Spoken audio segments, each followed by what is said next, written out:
Então, pessoal, vamos ver agora, só para fazer um contato melhor com o que a gente tinha visto antes, uma analogia entre as variáveis que a gente está usando agora, inclusive com os índices latinos, né, começar a desenhar, com os índices gregos que a gente estava usando antes. Então, por exemplo, anteriormente a gente estava usando H igual a gama mi, H mini, gama ni sobre 2, tá? Esse é o H mesmo, a newtoniana padrão que vocês estão acostumados, e ela está escrita como uma forma quadrática aqui em gama. Lembrando que o gama, mi, ele é o quê? Ele vai ser representado por uma sequência ordenada do tipo x1, x2, xn, vou botar n minúsculo, não lembro como que a gente estava fazendo, p1, P2, P1, tá? Então veja, a gente coloca o mi em cima aqui, porque em geral a gente representa coordenadas como um mi em cima. E o gama mi são coordenadas no espaço de fase, que é nosso espaço F, nosso espaço F, né? Que nada mais é do que o nosso T estrela M, onde M é a nossa variedade base, que no caso é onde X toma valores, tá bom? Beleza. Então, essa aqui é a forma original, tá? Então a gente está fazendo uma relação do que A com o nosso gama mi. Tá certo? Só que além disso a gente viu o quê? Que a gente pode pegar um sistema linear desse tipo aqui e você tem as coordenadas gama mi, tá certo? Mas você pode pegar também um vetor v, né? Esse vetor v ele tem uma única combinação linear em termos dos campos, assim, alfa i b b x i mais beta i del pi. Lembram disso? São os campos vetoriais definidos na origem. X e P igual a zero. Tá certo? E esse cara aqui é um campo em X e P igual a zero. Certo? Esse cara aqui define uma linha, né? E a gente viu que o exponencial dessa linha aqui me leva a um ponto da variedade. Ou seja, para cada vetor V desse tipo aqui, eu tenho um ponto gama na variedade, tá certo? Mas, como a gente pode... Né, lembra que lá a gente tinha um mapa do tipo exponencial de epsilon v, tá certo? Vocês veem que aqui o epsilon ele tem que estar fixo, e aí eu variando v, eu ando na variedade inteira.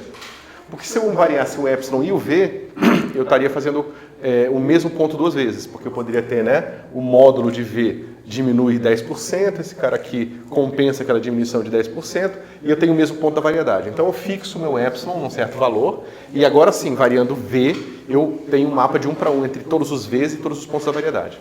Isso está claro? Tá?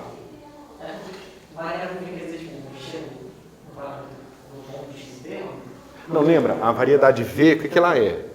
Eu tenho aqui o meu sistema de coordenadas. Tá? Esse aqui é o sistema de coordenadas gama. Neste ponto aqui eu tenho um fibrado tangente, que é o T, eu vou chamar de zero, tá? Que é a origem, nesse sistema de coordenadas, T0F. Tá certo? Agora eu pego um vetor aqui. Eu pego esse vetor agora e defino um fluxo, que não só no zero, mas em todos os pontos. Então, ele define um fluxo para cá, digamos. Agora eu pego a curva que segue esse fluxo. Ando até o comprimento dela se for epsilon aqui. Aí eu estou nesse ponto aqui. Então esse vetor equivale a esse ponto, para um epsilon fixo. Esse V, na verdade, é o fluxo definido pelo V. O V é o vetor que define o fluxo. Porque é o seguinte... Qual o federal define pelo fluxo do V, do V original? Dado um V em zero, eu encontro uma única combinação linear desses dois campos vetoriais aqui. Agora eu posso ter um campo vetorial em qualquer ponto, né? Digamos, Vou chamar esse campo de lambda. Esse agora, alfa i, del, xi, agora em qualquer ponto, não mais só em zero, mais beta i, del, pi. Esse cara aqui é esse cara que vai estar definido em toda a variedade. E assim por diante. E esse V é o lambda acima do igual. Esse V é o V inicial. Isso, é o V que está na exponencial. Tá? Então, esse cara aqui me define um mapa exponencial que leva a origem em qualquer outro ponto da variedade. Por exemplo, escolha epsilon igual a 1 sempre. Tá certo? É fácil ver que se eu tenho o mesmo V, só que multiplicado por um fator de A, então o meu campo agora vai ser Azinho vezes esse cara aqui.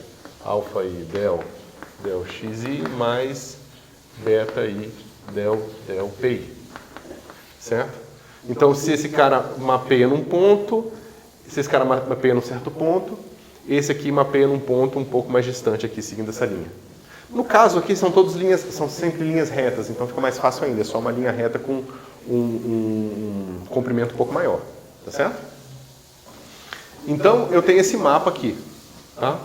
Mas veja bem, esse mapa me leva a V num certo ponto da variedade que tem coordenadas gama. Ou seja, esse mapa aqui, quando projetado aqui com o nosso T estrela, isso aqui tem coordenadas gama. Tá certo? E no nosso caso é fácil ver que as coordenadas desse V aqui são exatamente numericamente iguais às coordenadas desse gama aqui. Deixa eu ver se eu preciso mostrar isso aqui.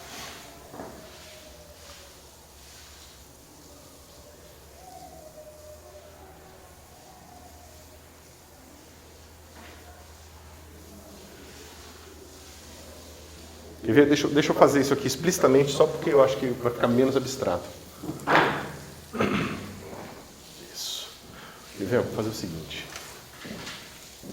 Eu estou escrevendo fora aqui.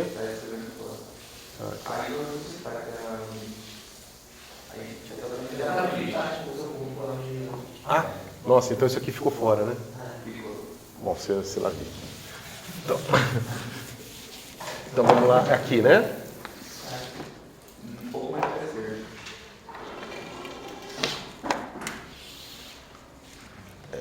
A reta não é tão reta, não. Mas acho que está em espaço suficiente. Então, quer ver? Vamos lá, um fluxo que satisfaz essa equação vai ser uma coisa do tipo, lembra? A gente estava usando o y, mi ponto é igual a lambda. Eu vou chamar as componentes do lambda de lambda mi, tá?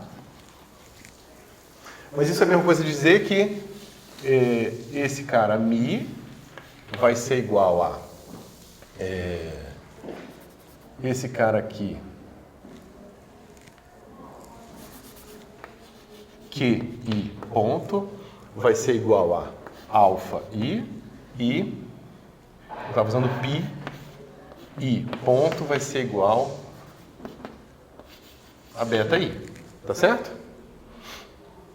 Mas, bom, o fluxo que parte da origem tem condição inicial quando esse cara aqui, né? Na verdade, eu vou escrever aqui dd epsilon só para ficar. E esse cara aqui é dd epsilon. Quando o meu epsilon for igual a zero, esse cara tem que estar em zero, porque eu estou sempre partindo da origem. Né? Então, a única solução que eu tenho para isso aqui é que I é igual a epsilon vezes alfa I e pi I é igual a epsilon vezes beta I. Tá certo? Agora eu vou convencionar que o mapa exponencial é sempre feito com epsilon igual a 1. Tá? Então eu estou sempre levando o ponto que sai da origem com essa direção ao resultado na variedade que eu mapeio com epsilon igual a 1. Mas olha que interessante. Os coeficientes do meu campo vetorial, eles são numericamente iguais às coordenadas do ponto da variedade. Então eu posso chamar gama mi del gama mi já de o meu vetor. Porque numericamente é equivalente. Na verdade, o certo é aqui, né? O gama. Tá certo? O vetor gama. Mas eu posso botar simplesmente o gama aqui, como sendo as minhas coordenadas da variedade, porque eles são iguais. Normalmente você simplesmente mostra que existe uma relação de 1 para 1. Mas aqui é tão fácil fazer de forma que os coeficientes sejam idênticos, que você pode tratar os seus pontos na variedade como componentes de um vetor na origem, né? Nessa origem que está desenhada aqui. Por isso que eu estou tratando de cara Q e P como coordenadas, como componentes de um vetor. Por causa da linearização. Uma dúvida. Essa linearização, ela é válida para uma vizinhança que contém quem está chamando de origem? A minha dúvida é... E sim. Que hipóteses a gente teria que ter para ela cobrir a variedade inteira? Se a sua carta for global, ela cobre a variedade inteira. Mas, se não tem um grupo de Lie, não admite uma carta global, eu consigo fazer uma construção similar, só que ela não cobre o grupo de Lie inteiro.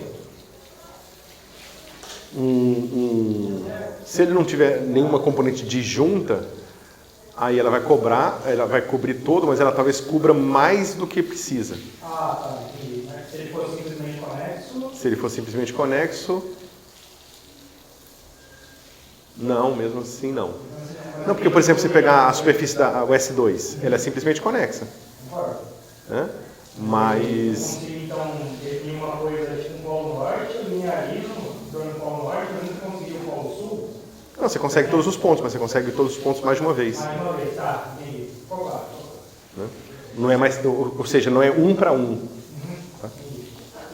No caso que você não tem campo vetorial que usa a variedade, no caso desse cérebro, não consegue achar uma base de campos vetoriais, teria que achar um segundo e fazer a linearização dos dois, que sabe uma forma de consistência?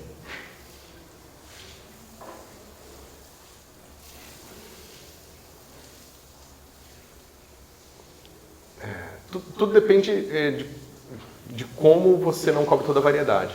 Você vai precisar, praticamente você vai precisar de uma superposição das cartas e fazer a transição de uma carta para outra. Mas você tem que lembrar que para essa linearização ser útil, primeiro, ela pode ser feita sempre, mesmo que o seu sistema seja altamente não linear. Ela foi útil porque a gente mostrou que a dinâmica preserva essa linearidade. Ou seja, condições iniciais se comportam como vetores, beleza. Mas talvez, né, a solução que eu tenho de uma certa combinação linear não tem nada a ver com a combinação linear das soluções. O que a gente mostrou que nesse caso, a combinação linear das soluções é exatamente a solução que você tem para a combinação linear das condições iniciais. Certo? Se você pode somar pontos de uma variedade, você tem que se perguntar se essa soma é útil. Então, você tem um ponto da variedade P e o ponto da variedade Q. Aí você fala o seguinte, se eu invento uma soma P mais Q que pertence à minha variedade F, em que sentido essa soma aqui é útil? Tá certo? O que você consegue mostrar no caso das hamiltonianas quadráticas é que se você pega uma solução em P, essa solução vai te dar o quê? Ela vai te dar pontos da variedade a cada instante do tempo. Então, nada te impede de falar que existe uma soma desse cara aqui. S, Q, em tempo. Né? O fluxo hamiltoniano define para cada ponto uma solução única. Acabou. Então, eu posso somar. A questão é, se isso aqui não for solução das minhas equações de Hamilton, isso não serve para nada. É uma soma maluca. Tá certo? O que a gente mostrou aqui nessas situações em que a hamiltoniana é quadrática, ou que o sistema é livre no sentido da álgebra de Lie que a gente discutiu lá atrás, essa soma é também solução da minha equação diferencial com condição inicial dada por P mais Q. Isso é verdade nesses casos. Tá certo? Ou seja, essa soma comuta com a evolução temporal. Tá certo? E é por isso que a linearização é útil no nosso caso.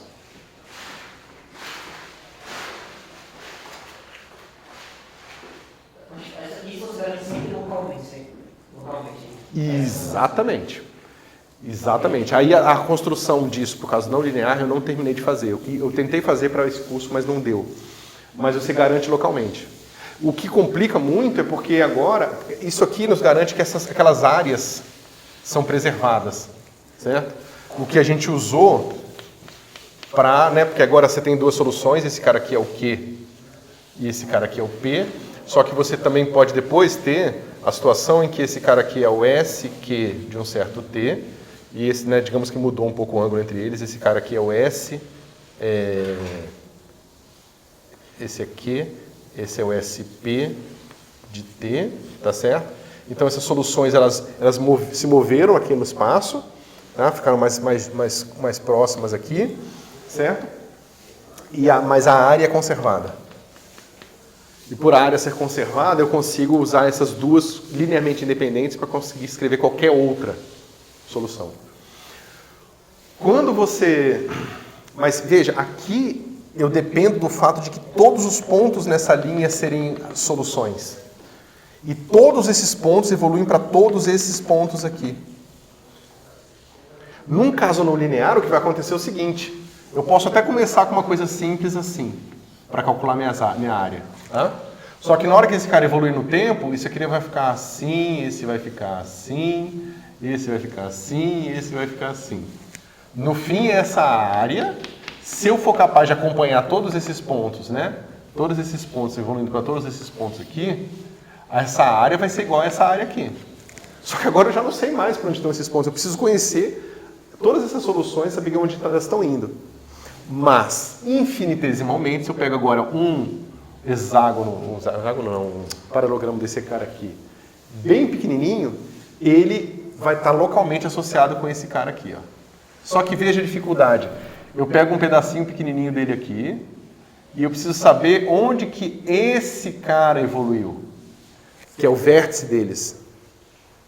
Tá certo? Então eu preciso conhecer uma solução que é o vértice andando e a evolução desse pedacinho aqui e desse pedacinho aqui para esse aqui e esse aqui. Localmente esses caras ainda vão manter a área naquele sentido que a gente tinha lá atrás, porque o ômega dos vetores continua sendo conservado, né? O produto sintético desses vetorizinhos, que é esse deslocamento daqui para cá e esse deslocamento para cá, é conservado. Mas agora eu preciso conhecer esse cara aqui, ó. Então, se eu não conheço um ponto fixo do meu fluxo hamiltoniano, eu não tenho muito o que fazer. Eu preciso de uma solução e daquela solução outras duas infinitamente próximas a ela para eu poder ter essa conservação. Então, esse conceito ele começa a ser muito mais difícil de ser usado para construir conjunto completo de soluções. Você vê que de cara eu preciso de 3 em vez de 2. Né? O que a gente está usando implicitamente no caso da hamiltoniana quadrática é que o zero é um ponto fixo. Certo? Então, duas soluções linearmente independentes para escrever qualquer uma. Na verdade, 3, porque você está usando o fato de que zero é uma solução do seu sistema linear. Entendeu?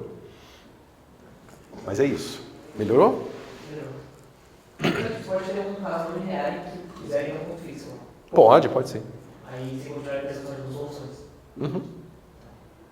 Porque, na verdade, você continua precisando de 3, mas a terceira você já sabe. Mas, por exemplo, você pode pegar um oscilador harmônico com, em vez de...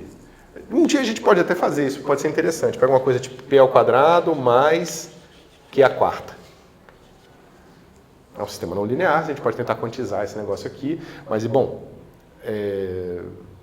quantizar diretamente esse cara aqui vai requerer a gente reentender a geometria desse problema aqui e ver se a gente consegue construir um conjunto completo de soluções a partir disso aqui.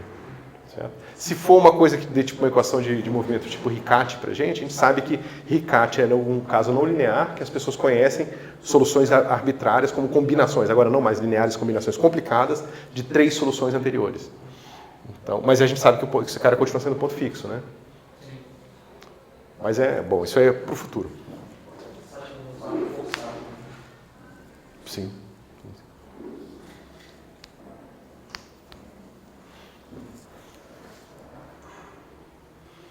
Tá certo?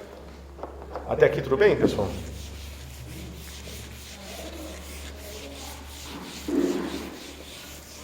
Deixa eu só ver o último pedacinho, porque aí a gente pode voltar ao que a gente estava fazendo antes. Deixa eu ver se tem aqui.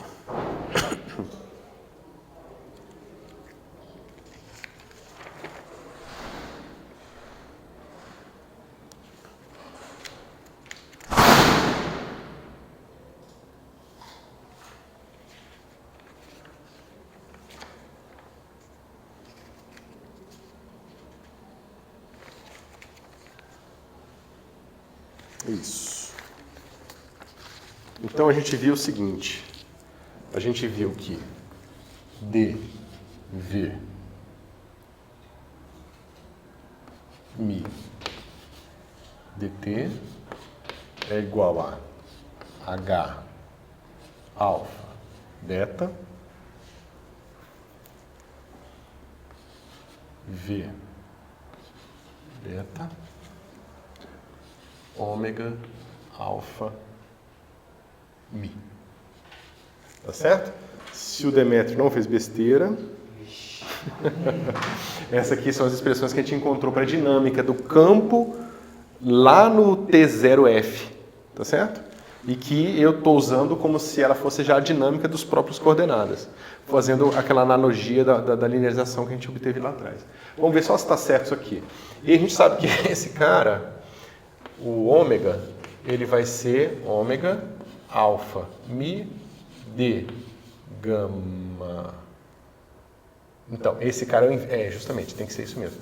Então, esse cara, a gente sabe o seguinte, esse cara aqui é gama mi ni d gama mi d gama ni. Eu estou só recobrando aqui para a gente lembrar quem é quem, tá?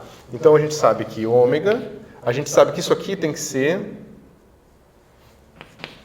dxi dpi, tá certo? Então a gente sabe que esse cara aqui, ele tem que ser ômega mini, ele vai ter que ser uma coisa do tipo, quando for, tá vendo? Primeiro bloco com o segundo bloco, tem que ser positivo. Então esse cara aqui é n por n. Né?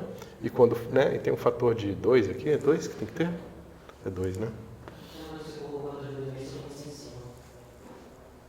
Não, é porque na notação o outro está ao contrário. Tá? Por isso que eu estou fazendo essa aula, justamente para desfazer a confusão que eu fiz. Então aqui é menos uma identidade n por n. Até aqui, está 100%? Tá.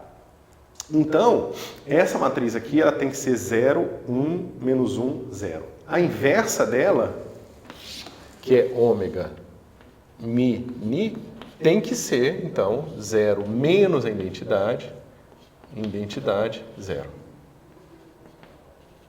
Né? Vocês concordam?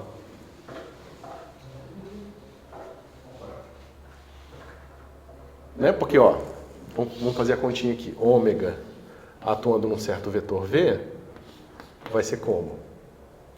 Vai ser V mi ômega mi ni d gama ni, certo? Aí depois é o mesmo cara aqui com sinal de menos, mas aí inverte, soma e some o 2. Tá? Agora eu preciso saber quem é o meu... Caramba, tá cheio de muriçoca.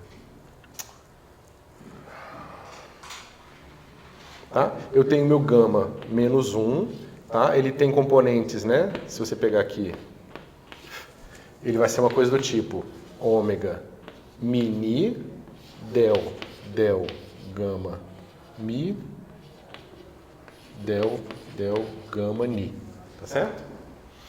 Então, se eu aplicar esse cara aqui, esse cara aqui, isso.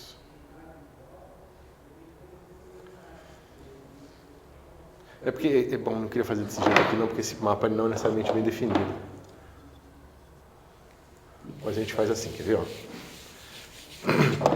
Pega esse V aqui e considera que esse V agora é igual a del, gama, alfa. Tá? Então a mesma coisa dizer que esse cara aqui é um delta mi alfa, né? Delta de Kronecker. Então, ômega de del, gama, alfa vai ser igual a ômega, cima e embaixo, alfa, ni, d, gama, ni. Tá certo? Agora, se eu quero inverter esse cara aqui, eu multiplico esse cara aqui por uma matriz assim, ó. Ômega, beta, alfa, vezes esse cara aqui, ômega, multiplicado del, gama, alfa. Tá certo? Esse cara aqui vai ser, se for a inversa, pela esquerda aqui, esse cara aqui vai ser d, gama, beta.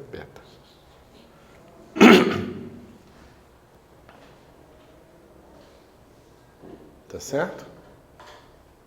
Isso. Tá? Então, esse cara aqui, ele tem que ter essas componentes desse jeito, para que seja a inversa desse cara aqui, para que você tenha um mapa que leva uma forma num vetor. Tá certo?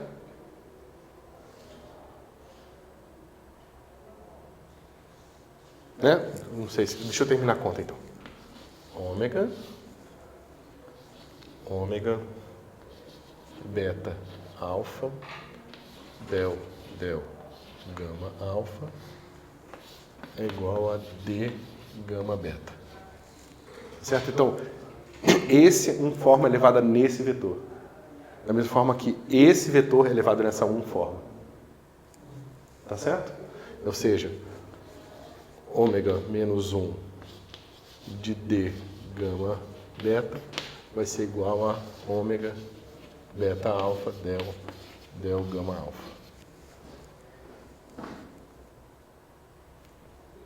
Ficou mais claro?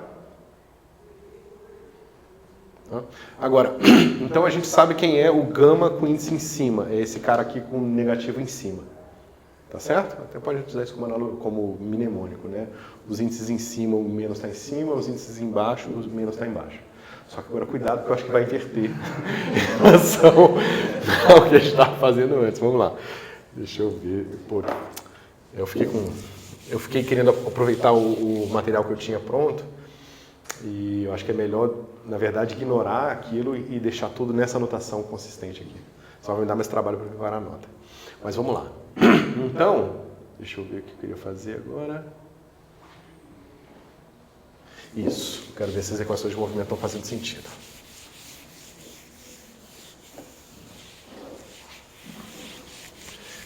Então, se eu não me engano...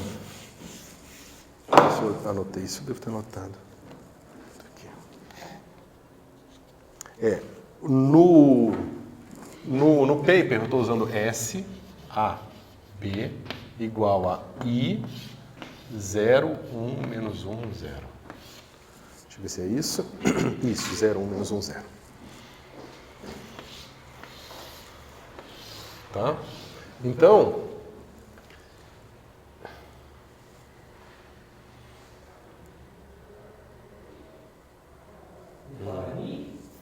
Oi? Isso, é um I. Isso. Então, ó, essa equação aqui a gente pode escrever assim, ó, dvmi dt vai ser igual, ó, eu pego esse cara aqui e inverto, vai ficar assim, menos ômega mi alfa h alfa beta v beta. Tá certo? Agora eu multiplico por I dos dois lados. Vai ficar assim, I d dt de Vmi é igual a menos I ômega mi alfa H alfa beta V beta. Tá?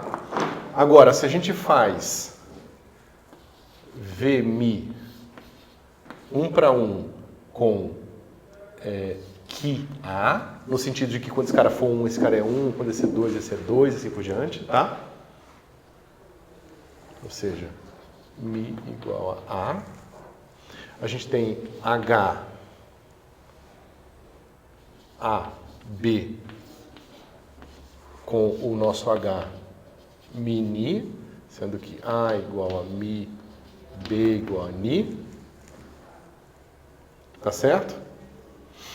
Esse cara aqui, ó, menos I, ômega, Mi, Ni, vai ser igual, dado que A igual a Mi e B igual a Ni, vai ser igual a S a B.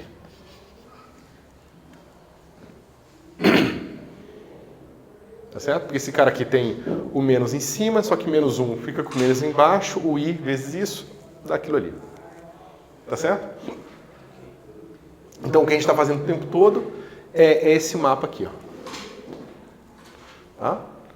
Lembrando que aqui são os componentes do vetor com uma certa dinâmica, mas que também pode ser pensado como o próprio gama mi. Né? A gente acabou de mostrar ali atrás que esses dois caras aqui estão tem um mapa 1 para 1 entre eles. Eu posso simplesmente usar direto gama, que é o que a gente está fazendo. A gente está usando φ e πφ como esses componentes aqui dentro. Tá certo?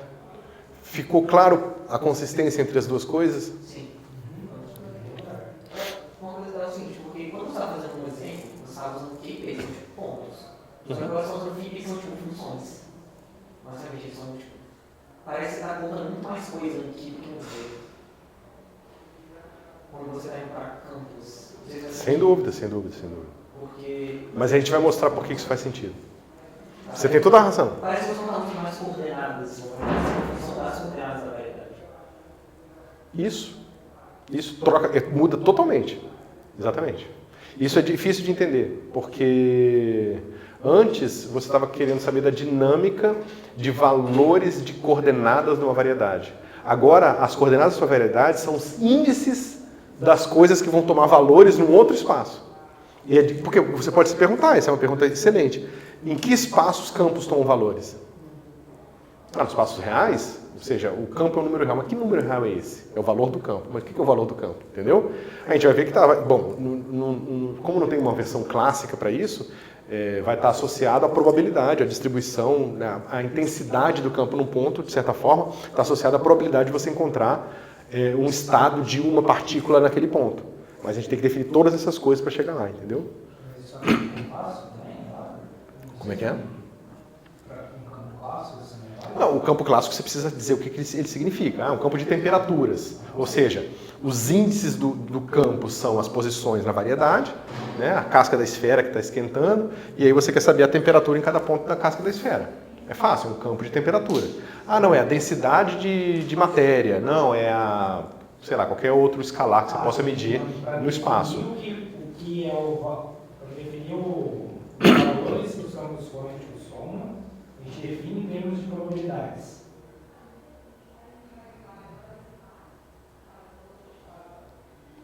Não é exatamente isso, mas sim, é verdade, define em termos de probabilidades. Mas a questão é a seguinte: quando você vai fazer uma teoria clássica de campos, o seu campo tem que ter um significado claro onde ele toma valores. No caso quântico ele vai ter um significado claro, mas vai ser diferente. No caso quântico, o valor do campo tem a ver com aquilo que você consegue medir. Ou seja, se o campo é um escalar, significa que você pode medir uma partícula lá, ou N partículas naquele sistema, certo? Se o seu campo toma valores no espaço complexo, então normalmente está medindo um campo escalar carregado. Então você pode medir não só o campo, mas você pode medir a carga do campo. Ou seja, a partícula é a carga da partícula escalar. É um campo de spin meio, um campo de Dirac. Então posso estar medindo... péssimo isso. Eu posso medir se é pósitron, se é elétron, e eu posso medir se ele está com spin up e spin down. Então todas essas informações estão lá, entendeu? Mas você vê que é um pouco diferente de quando eu falo que esse campo representa temperatura.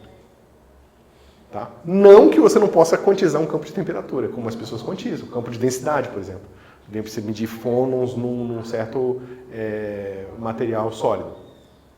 definir mais ou menos. É. Se você tiver dúvida, traz aí que a gente discute. É exatamente. É exatamente isso. Mas quando você aprende esse infinito em variedade, você não tem problema de definir um monte de coisa. Porque agora suas definições elas têm que fazer sentido num certo limite daquelas sequências, né? E você facilmente encontra sequências cujo limite está fora do espaço de onde aquelas sequências tomam valores. O exemplo clássico que eu sempre uso é que, se você pegar sequências de números racionais, o limite das sequências de números racionais são números irracionais. Né? Na verdade, podem ser números irracionais. Tanto que você define exponencial, você define π como sequências de números racionais.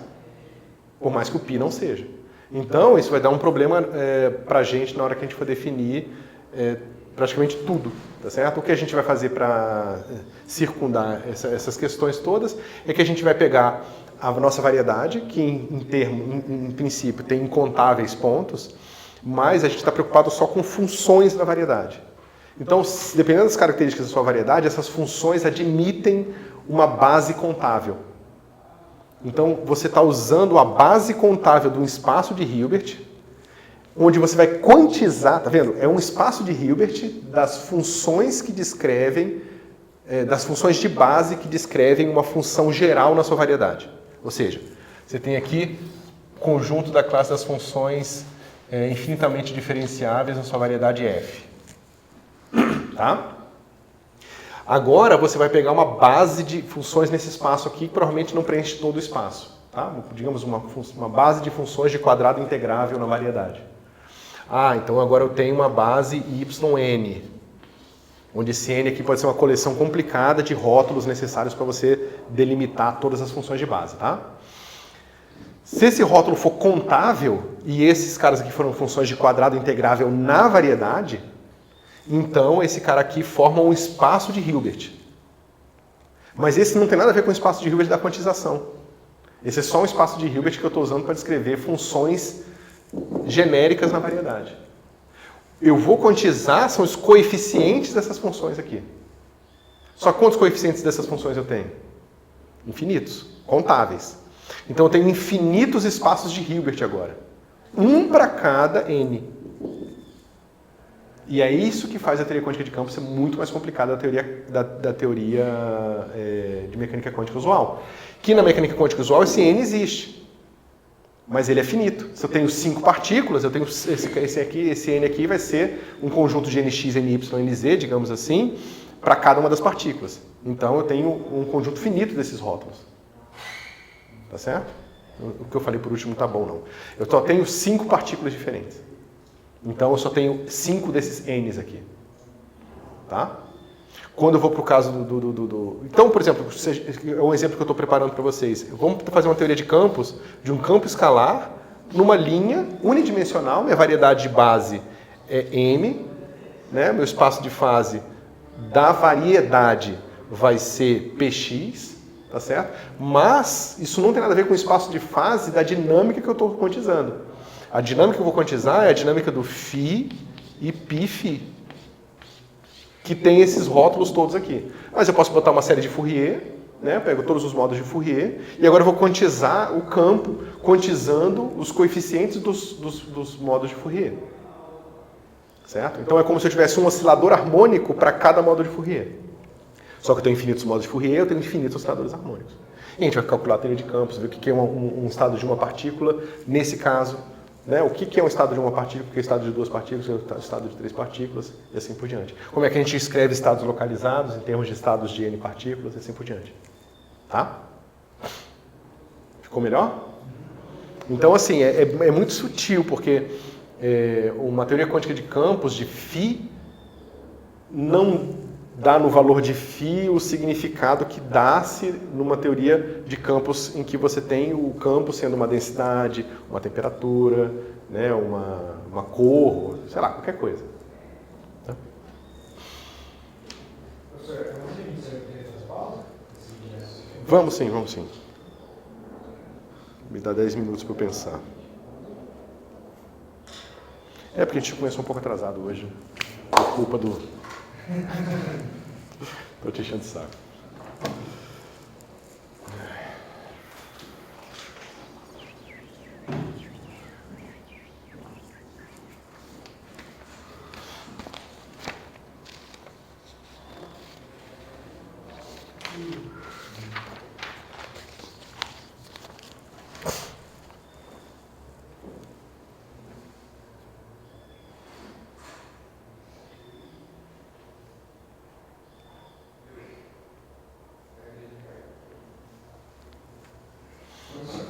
As aulas vão junho, começo de junho? Se eu não me engano, o calendário da pós vai, mas aí eu preciso perguntar para saber exatamente quando que as pessoas estão parando as aulas, porque eu acho que fecha a pauta no meio de julho, uma coisa assim. Por que você pretende viajar, alguma coisa assim? Não. Por enquanto, não. Tá. Mas depois, bom, se vocês tiverem alguma demanda específica em relação ao tempo, você me avisa que aí eu me organizo. Esse artigo que você está usando, você pode mandar? Eu estou terminando ele. É. Ele vai para o archive logo, mas assim, ele está pronto desde o começo do ano, mas o problema é que eu não tive tempo de agir. É porque eu estou fazendo as figuras também. É bem legal, bem legal. Porque você vai pegar esses problemas aqui, mesmo com a hamiltoniana quadrática, e a gente vai ver que quando o seu espaço é curvo, no caso mais simples, aquela hamiltoniana é quadrática, mas ela depende explicitamente do tempo. Mas o espaço curvo, você está falando do espaço de fase ou do espaço... Não, o espaço base. O espaço-tempo é curvo. Isso. E isso implica, né, para a gente uma teoria para funções que tem uma hamiltoniana que depende do tempo. Essa hamiltoniana é quadrática, mas ela vai depender explicitamente do tempo. Justamente porque é a dependência do fator de escala num espaço de Friedmann. E aí essa classe de funções aqui vai ter esses coeficientes que você vai ter evolução. E aí o que acontece é que a gente viu, por exemplo, que a gente tem osciladores harmônicos. Esses osciladores harmônicos, no caso, a gente viu rapidamente no fim da última aula, né? Você consegue definir uma base de autovetores da hamiltoniana, e essa base de autovetores ela não evolui no tempo, tá certo? A questão é que quando o seu espaço é curvo, a hamiltoniana depende do tempo, então digamos que você tem aqui um certo centro e as soluções estão girando em torno dela. Só que o que acontece é o seguinte, esse giro é o giro natural da frequência natural do problema. Só que agora, como a hamiltoniana depende do tempo, esse ponto se move. Então esse giro ele vai ficar girando em torno desse centro aqui. Esse giro em torno do centro é a fase adiabática, em que, digamos, é como se aquela brincadeira, você mexe a caixa vagarosamente o suficiente para que a vibração da corda não ganhe novos modos de Fourier, mas mude o seu modo de Fourier, entendeu? O problema é que o que as pessoas não sabiam fazer, que nesse paper a gente tenta resolver, é quando esse cara se move muito rápido. Aí esse cara não consegue dar uma volta, aí ele começa a fazer uma trajetória bem diferente, entendeu? Aí você se pergunta o que é o mais próximo do vácuo, porque aqui esses centros, esses caras aqui, eles estão sempre em torno desse cara. Então, se eu pego círculos de raio cada vez menores, eles mantêm um raio pequeno na fase adiabática. Só que na fase não adiabática eles são esticados. Isso implica em criação de partícula, que a gente vai ver, entendeu?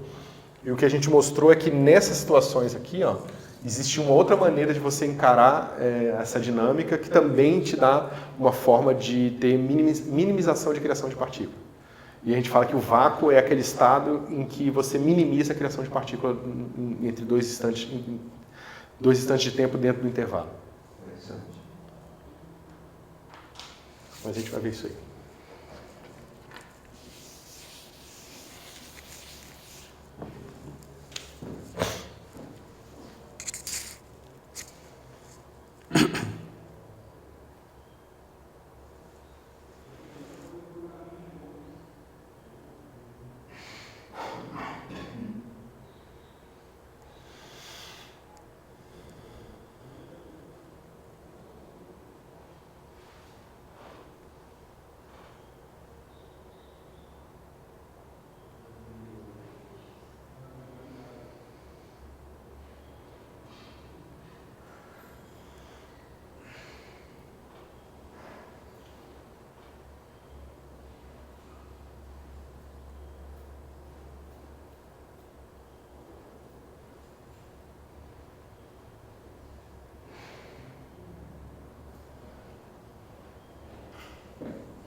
estava falando de contas teóricas complicadíssimas e contas práticas. Eu estou alguns dias para resolver esse seguinte problema. Eu descobri que uma certa variável z, que basicamente tem a ver com uma coisa que define o vácuo, que nada mais é do que um ponto no espaço de fase, só que você escreve como uma variável complexa.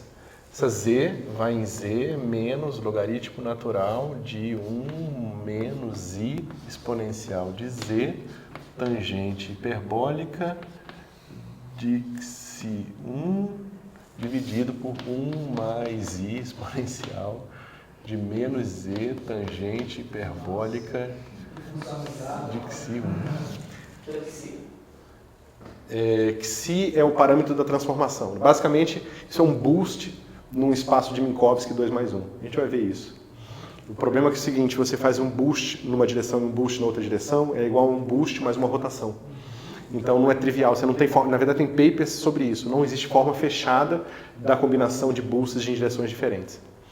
Só que se você projeta o boost no meio plano de Poincaré, você descobre que o boost mais difícil, porque o outro boost é assim, z vai em z menos que 0.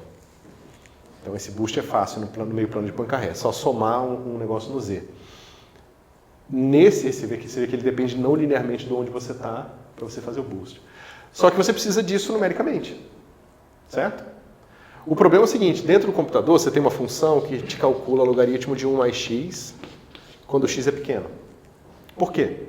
Porque se o x for muito pequeno, na hora que você somar com 1, dá 1. Ou seja, se o x for 10 a menos 20, 10 a menos 20 mais 1, para o computador é exatamente 1. Ele não muda nada o seu 1. Só que isso aqui é 0. Só que você não quer 0. Você quer... Se você expandir isso inteiro, você vai ver que esse cara aqui é proporcional a x, aí se eu não me engano é menos x ao quadrado, mas tem uma série perturbativa aqui. Então a função no computador ela é feita de forma hiper-otimizada e ela sabe, na hora que o x for muito pequeno, que ela tem que trocar por essa fórmula, quando o x for grande, usa outra fórmula, para o log e assim por diante. Então o computador resolve esse problema para você. Aqui você tem uma coisa similar, só que bem mais complicado, porque essa porcaria é complexa.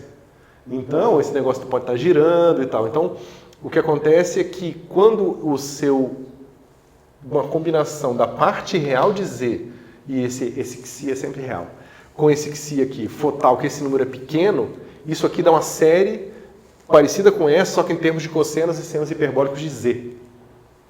E aí eu tive que implementar um algoritmo que percebe isso, faz a diferença na hora que esse número é pequeno, troca para a série em termos de potências de cossenos hiperbólicos e senos hiperbólicos, e não, quando não for isso, eu simplesmente faço o cálculo do logaritmo para argumentos complexos. Mas você vê que eu passei alguns dias para resolver esse problema. Isso é assim, em princípio você fala, mas isso é banal, né? Mas é esse que está, quando você vai para a computação científica, aquilo que você não sabia que era complicado se joga na sua cara, entendeu? Ah, não, você resolve isso aqui com uma série de Frobenius, beleza, calcula uma série de Frobenius. Calcula isso aqui, ó. Calcula numericamente quanto é que é exponencial de 1000. Tenta calcular. Ah, vou expandir isso em série, eu sei a série, né? Quantos termos da série você precisa para que 1000 elevado a n é um número grande, né? Principalmente quando o n é grande. Só que n fatorial sempre ganha. Agora, quanto o n precisa ser para o n fatorial ganhar da potência? N fatorial é pequenininho no começo, né? 1, 2, 6, assim por diante. Até ganhar de 1000 elevado, imagina, 1000 elevado a 6, 1000 elevado a 3, é bem maior do que 6, certo?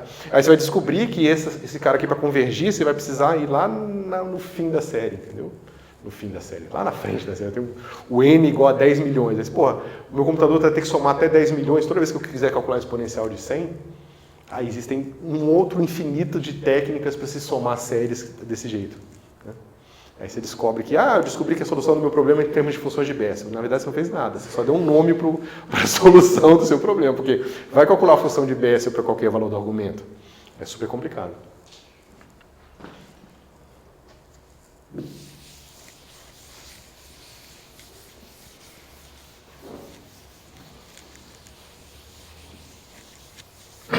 Então, vamos voltar à vaca fria, e o pessoal me encheu o saco no curso de mecânica quântica, eu falei, vou voltar à vaca fria, e ninguém conhecia essa expressão. Não? Aí alguém me sacaneou e falou, pô, mas eu tenho menos de 40 anos, porque eu não conheço. Mas aí eu falei, pô, será que é um negócio de velho ou um negócio obscuro? Eu acho que é mais obscuro do que de velho, porque é uma expressão portuguesa que as pessoas, antes da refeição principal, comiam um prato de carne de vaca fria. E aí, voltar à vaca fria é uma expressão que se diz quando você quer voltar para o assunto anterior, entendeu? Então você já estava lá no meio do jantar, não vou voltar para a vaca fria, você voltar para comer o negócio que você come no começo do jantar. Que vem de uma expressão em francês que é voltar aos carneiros, que tem alguma origem parecida também com isso. Cara, eu não sei. Eu não sei. É porque eu tenho um pedaço da minha família que é forte de Portugal. Então talvez seja disso, né? Meu avô sabia os Lusíadas de cabeça e tal, essas coisas assim de português. Tá. Então, onde é que eu estava? Não é isso. Tá.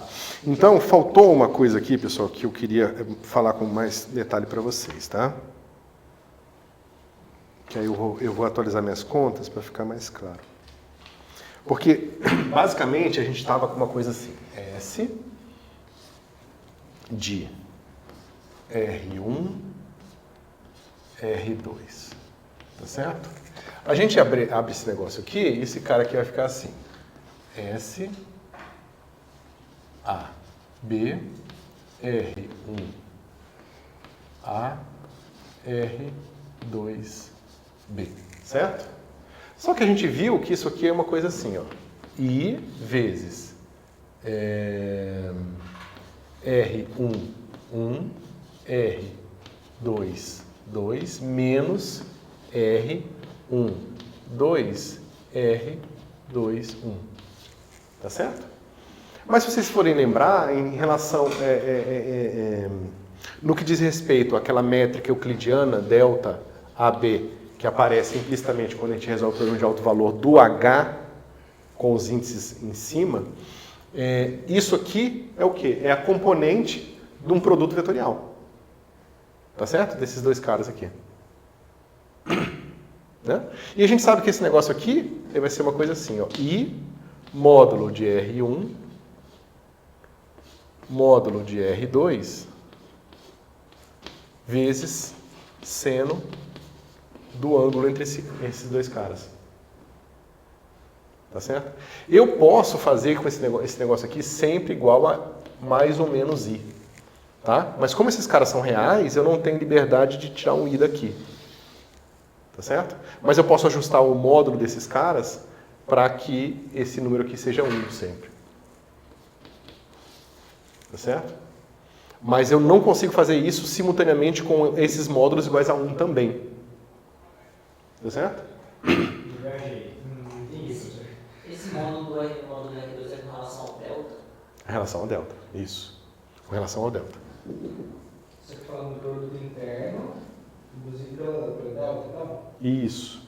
Lembra que a gente encontrou esses caras, porque eles são os autovetores do H, e a gente descobriu que delta A, B, H, B, C, R, I, C vai ser igual a lambda I, R, I, A.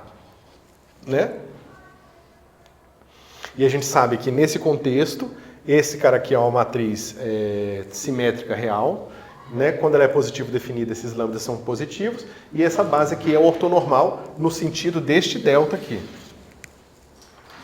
Tá certo?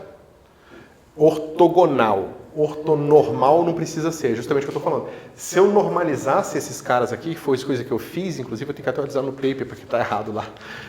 Se eu ortonormalizar esses R's no que diz respeito a essa base aqui, na hora que eu for calcular esse cara aqui, esse cara é o produto vetorial que vai me dar 1 vezes 1 vezes seno. E eu preciso que esse cara seja igual a mais ou menos I. Então, na verdade, eu não posso normalizar esses caras aqui. Tenho que deixar um desses livres para eu definir, pelo menos, né, que R1 vai ser igual a R2 vai ser igual a 1 sobre módulo de R2, tudo bem, porque o R2 tem que estar definido, então ele não pode ser nulo, né? Vezes seno de θ. E eles também não podem ser colineares, naturalmente, porque se eles forem colineares, eles não são linearmente independentes, e eu não teria dois autovetores diferentes. Né? Então, isso aqui faz sentido. Aí eu posso agora seguir em frente com esse negócio aqui. Claro que é mais ou menos 1. Tá certo? Tá?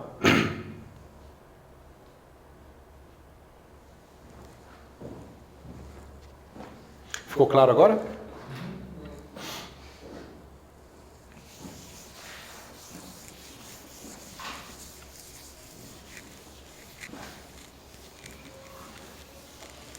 Eles viram mais ou menos 1.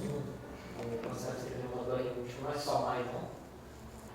Não, pode ser mais ou menos, mas a gente vai escolher o mais depois. Não, mas é que o módulo do R não ser negativo. Não, mas o seno podia ser negativo.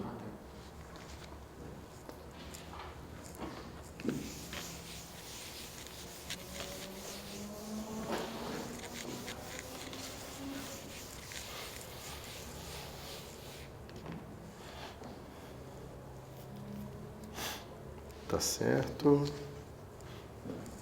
Deixa eu ver.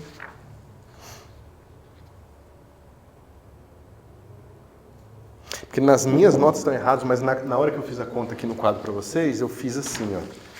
Eu defini, porque eu já sabia que tinha alguma coisa estranha ali, por isso que eu não escrevi o que estava escrito aqui. Eu falei isso aqui, ó. Delta AB, delta JB igual a NI delta IJ.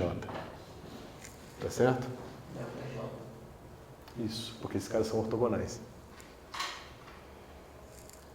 É I com J, é isso. Tá. É um vetor de base IS, um vetor de base, segundo vetor de base. Aqui são os componentes deles. Né? Então tá. Tá certo? Então a gente fez a conta, mostrou. Bom, posso seguir então daqui? Posso seguir a partir daqui, onde a gente estava na aula passada?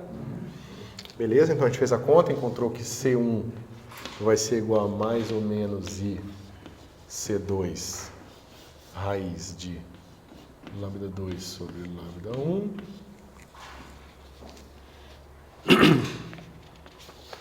Né? Isso junto com a normalização do S mostra pra gente que sigma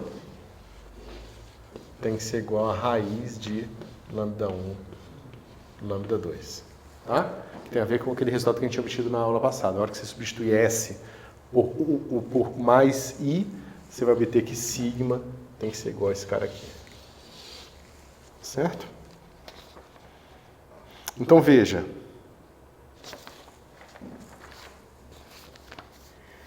Isso a gente já tinha feito. Tá. Então isso aqui fecha a conexão, né? Porque agora a gente tinha o nosso HAB, né? Que é com S, aplicado a Q, B vai ser igual a sigma QA. Tá certo? Se eu tirar o complexo conjugado disso tudo, tem que lembrar que esse cara é um imaginário puro. Como ele é um imaginário puro, aplicado aqui, esse cara fica complexo conjugado, esse cara é real, a gente viu ali, quando o lambda 1 e o lambda 2 forem positivos, ou seja, a nossa hamiltoniana for positiva definida, e esse cara aqui é complexo conjugado, ou seja, vai ficar assim, menos AB, QB complexo conjugado é igual a sigma QA complexo conjugado, eu passo o menos para cá. Então, se esse cara tem alto valor positivo, esse cara tem alto valor negativo. Aí eu mostrei na aula passada que a gente pode escrever agora uma solução geral do nosso problema em termos desse cara aqui. Então, uma solução geral, deixa eu ver como é que eu escrevi.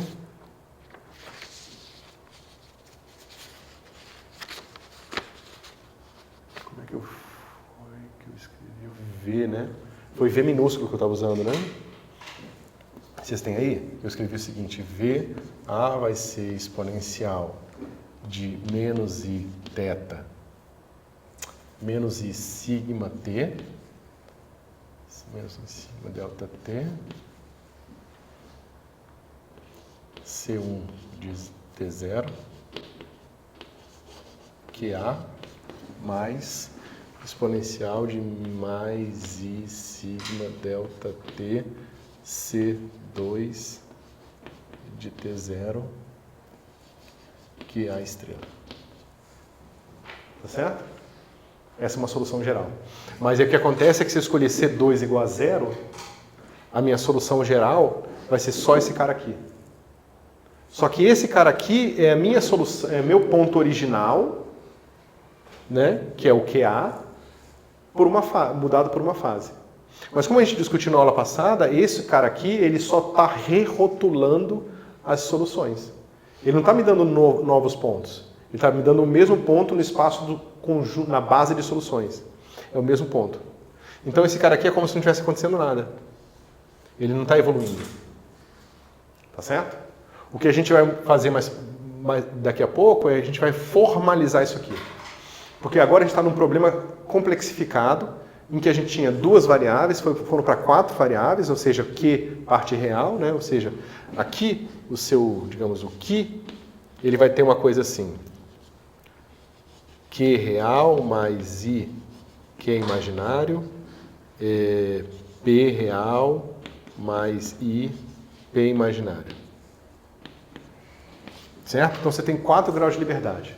Só que esses 4 graus de liberdade tem essa solução real e a solução imaginária que eu não atribuo significado para ela. Então eu posso multiplicar esse vetor por uma fase que gira esses números complexos aqui, mas não muda o significado da base. Então, na verdade, eu tenho um grau de liberdade a menos por causa dessa liberdade aqui. Que aqui está se concretizando pela evolução no tempo. Mas, em geral, eu posso multiplicar esse cara por exponencial de I θ e continuar com a mesma base. Só estou mudando o significado de quem é 1 e quem é 2. Esse Q que está na solução, mesmo que é coordenado? Não, esse Q tem que ser o alto vetor de H. Nada a ver com os coordenados. Nada a ver com os coordenados. Não, foi mal. Nossa. Boa. Tá. Não tem nada a ver. Chamar, como eu deveria ter chamado, que é Φ, Pi, Φ e Pi, Φ. Tá? Então eu posso girar essas soluções aqui e eu não estou obtendo nada novo. Eu não estou me movendo. Então, na verdade, esse cara não me importa. Ele está só complicando a minha vida. Então, uma coisa que a gente vai fazer é o quê? Eu posso projetar esses vetores num espaço da classe de equivalência de vetores que são iguais a menos de uma mudança de fase. E aí é fácil, não é tão fácil, mas dá para ver que esse espaço tem uma dimensão a menos. Aí você fala, então na verdade o meu espaço que define uma solução, uma base completa de soluções é um espaço tridimensional. Mas na verdade você está só interessado em bases que satisfaçam S de L igual a 1. Certo? Então, na verdade, você tem mais uma restrição. E, na verdade, então, o espaço das soluções completas tem 2 graus de liberdade reais. Então, é muito melhor você trabalhar nesse espaço reduzido, em que só os graus de liberdade que importam estão lá, do que nesse espaço em que você tem muitos graus de liberdade. E aí, a gente vai ver a técnica de como fazer essa redução, e a gente vai mostrar que esse espaço reduzido ele é um espaço hiperbólico bidimensional, é o H2. Mas que também é Minkowski 1 mais 2. Né? Pensa no espaço de Minkowski bidimensional.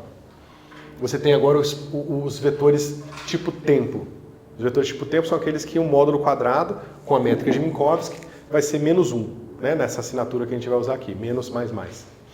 Então, você vai ver que esse espaço dos vetores de norma menos 1 são tem uma relação de 1 para 1 com o espaço hiperbólico bidimensional.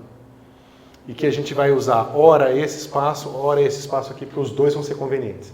A dinâmica vai se dar aqui, mas os pontos vão tomar valores aqui. Tá certo? Eu estou adiantando porque isso aqui não está pronto, então não tem como falar os detalhes agora para vocês. Tá? E deixa eu ver se tem mais alguma coisa que eu queria falar hoje.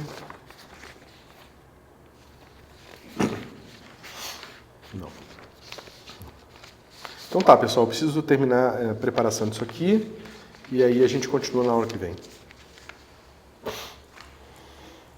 Demetrio, valeu pelas suas notas, foram úteis.